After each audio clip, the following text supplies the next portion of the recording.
Jumlah kasus COVID-19 di Jawa Barat meningkat sejak sebulan terakhir. Dinas Kesehatan Jawa Barat menyebut adanya subvarian baru dan pelonggaran dari pemerintah menjadi faktor penyebab terjadinya peningkatan jumlah kasus COVID-19.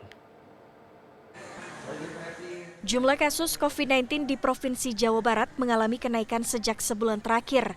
Berdasarkan data dari laman Pikobar Jabar pada 28 Juli 2022, jumlah kasus aktif di Jawa Barat mencapai 10.800 kasus dengan jumlah kasus terkonfirmasi positif 1.100 kasus.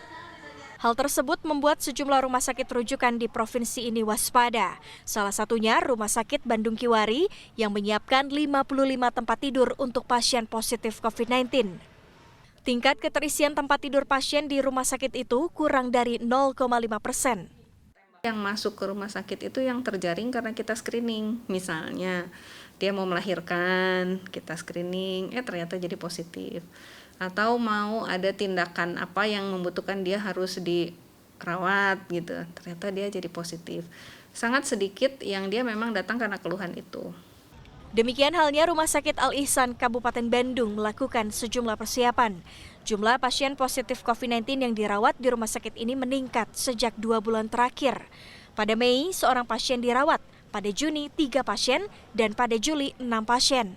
Ruangan kita masih tetap sediakan, ya, di mana ruangan yang kuning, COVID kuning itu kita sediakan 60 bed, dan COVID merah 22 bed, ya. Mudah-mudahan tidak terjadi peningkatan terus-menerus, ya. Tapi seandainya terjadi, kita sudah siap gitu, karena kebutuhan oksigen kita sudah siapkan, gitu ya.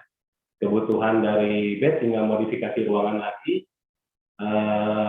insya Allah kita siap dengan segala kelengkapannya. Dinas Kesehatan Jawa Barat menyatakan telah melakukan sejumlah upaya untuk mengendalikan penyebaran COVID-19 di Jawa Barat, antara lain dengan mempercepat vaksinasi. Capaian vaksinasi dosis pertama di Jawa Barat 96%, sedangkan dosis kedua 83% dan dosis ketiga atau booster baru 35%. Pihaknya menyebut ada sejumlah faktor yang menyebabkan terjadinya peningkatan jumlah kasus kali ini.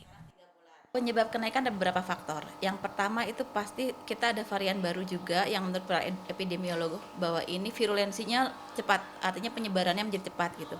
Yang kedua, yang tadi Mbak bilang kan berarti kita sudah mulai banyak interaksi, masyarakat sudah mulai seperti biasa lagi. Mungkin ada beberapa juga di lapangan yang protokol kesehatannya agak abai, itu juga menjadi mempengaruhi.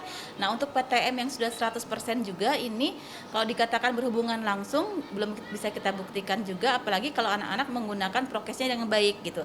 Tetapi yang pasti dengan adanya aktivitas yang sudah mulai normal gitu kan, itu sangat berisiko untuk penularan. Kenapa? Karena kan semua orang akan berinteraksi. Nah begitu, apalagi kalau ternyata orang yang dia terinfeksi tidak bergejala, dia tidak mematuhi prokes, maka dia menjadi sumber penularan seperti itu teh. Sementara itu, epidemiolog Mas Dalina Pane menilai peningkatan jumlah kasus COVID-19 seharusnya diiringi dengan langkah pengendalian dari pemerintah melalui testing, tracing, dan treatment. Ia menyoroti rendahnya testing yang dilakukan yang kini per hari menurun jauh dibanding pada masa puncak Delta dan Omikron yang sempat mencapai 300 hingga 400 ribu per hari. Kita lihat beberapa bulan terakhir ini hanya hari Selasa kemarin saja yang tesnya di atas 100 ribu jumlahnya. Setelah itu turun kembali. Saat ini testing kita hanya 60 ribu sampai dengan 80 ribu saja.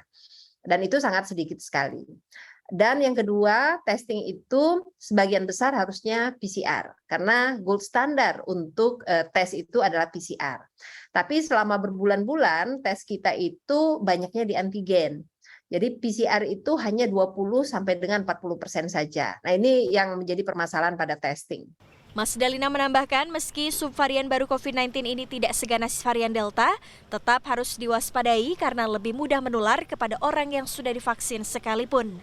Tim Liputan CNN Indonesia, Bandung, Jawa Barat.